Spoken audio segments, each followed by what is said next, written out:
Bago matapos ang buwan ng wika, gusto ko nga tong ipakita sa inyo. Si Mimi nga ulit ang naging representative ng klase nila para sa tula sa buwan ng wika.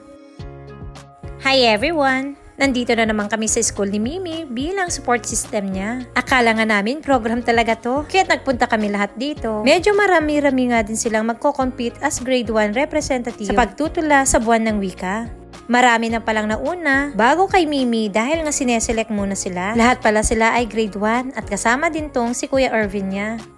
Sa lahat ng class representatives, magpre-present sila sa harap ng mga judges. Tapos yung mga judges ay pipili naman sila ng 3 or 4 na representative ng grade 1 para sa August 29. Yun yung school program sa August 29 kung saan magtatapos na yung buwan ng wika ngayong Agosto.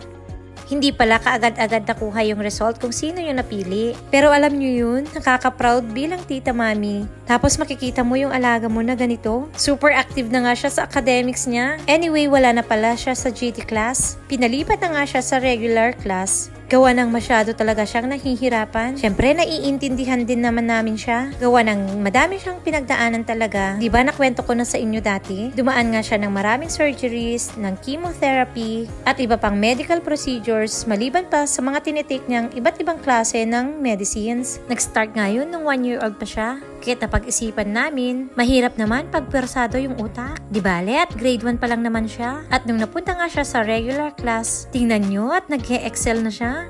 At least mas okay yun dahil nakakapagpahinga yung utak. Strive na lang siya ulit sa mga susunod na grade schools niya. At ngayon sa klase niya ay super active nga siya sa lahat ng mga activities. Even sa mga reading niya, mas gumaling siya ngayon. Sa tuwing sinasamahan nga namin siya sa mga activities dito sa school ay tuwang-tuwa talaga tong batang to. Especially yung mama niya ay talagang nag-leave pa sa work para dito.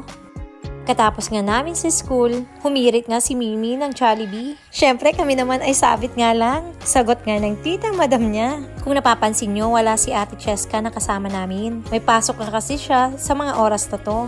At habang pumipindot sila sa baba, umakyat namin kami ni Mimi para maghanap ng mauupuan namin. Masyado niya yatang ine-enjoy tong dress niya at ayaw pa nga niyang palitan to. Parang kailan lang tong batang to. Ka-video call ko pa nga lang nung nasa Japan pa ako. Tapos makikita ko ang payat-payat niya tapos kalbo pa. Ikaw na lang talaga yung maawa sa kanya nun. Hindi nga namin lubos maisip na ganito na siya kalaki ngayon. Sobrang bibo at talino pa ng batang to. Lagi nga namin pinagdadasal na mas sumaba pa yung buhay ng batang to. Alam kasi namin na may purpose pa siya sa buhay. Kaya talagang dinugtungan pa nga ni Lord yung buhay niya dito sa mundo. Ang naging sakit niya pala nung bata, ang tawag doon ay Wilms tumor. Nasa stage 3 or stage 4 na yata nun. Nakapanga lang nun na may bukol yung tiyan. Siyempre, 1-year-old, hindi pa niya yung masasabi. Kaya sa mga nanay out there, kung sakali may observe tayo sa mga babies natin na medyo unusual, ipacheck na natin sila kaagad para at least maagapan pa. Anyway, super happy kami para kay Mimi. At sobrang nagpapasalamat kami sa lahat ng mga tumulong at patuloy na nagdadasal para sa kanya.